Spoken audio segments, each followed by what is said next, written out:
একটা লম্পট ছেলে জাকির, তার হাতে তার জীবন, তার ইজ্জত সবকিছু ছিন্ন ভিন্ন হয়ে গেছে। এই মেয়েটা দুনিয়া থেকে বিদায় নিচ্ছে।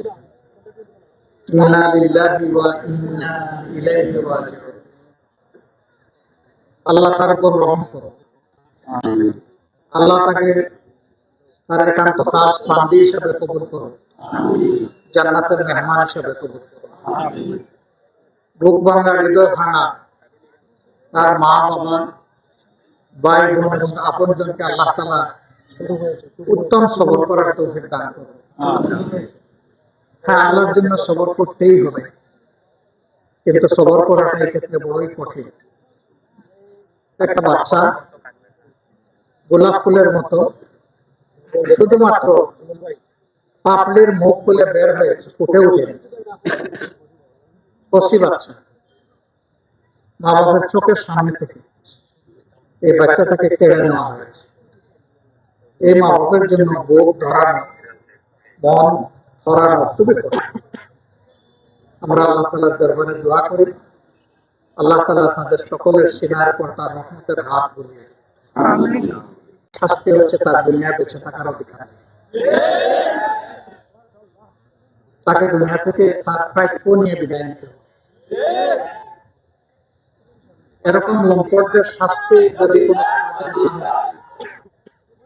তাহলে লম্পটদের দৌরাত্ম্য বেড়ে যাবে। আমরা লজ্জিত জাতি হিসাবে। এখানে হয়েছে ফারিমা, ঢাকায় হয়েছে রামিসা।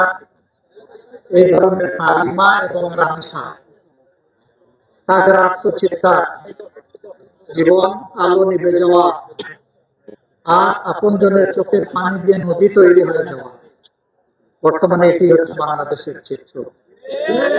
জাতি হিসাবে আমরা লজ্জিত। আমরা নিজেকে ধিক্কার জানাই যে আমরা মাসুম বাচ্চাদেরও ইজ্জতটা আমরা রক্ষা করতে পারছি। আমরা আবার বড় বড় কথা বলি, আমরা ধমকের সুরে কথা বলি। আমাদের কারো কারো আচরণে মনে হয় যে আমরা শুধু দুনিয়া না আসমানকেও শাসন করার সামর্থ্য রাখি। নাউযুবিল্লাহ।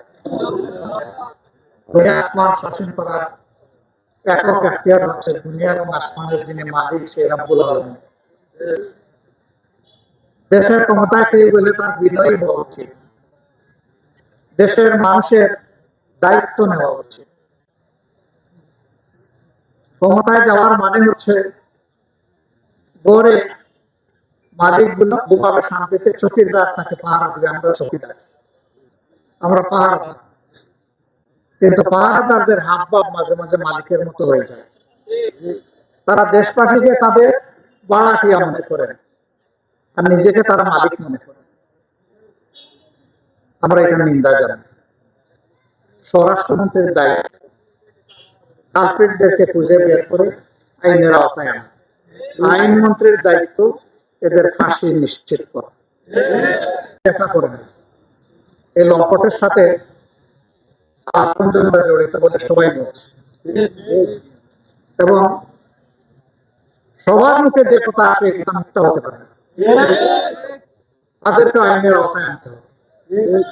তারা বাংলাদেশের যেখানে পালিয়ে থাকুক আর পাকড়াও করে আইনের আওতায় আনা উচিত। তাহলে ভবিষ্যতে কোন লম্পট কিংবা লম্পটের সহযোগী হওয়ার দুঃসাহস কারণ হবে না। এই বিচার প্রক্রিয়া এখনো শুরু হয়নি।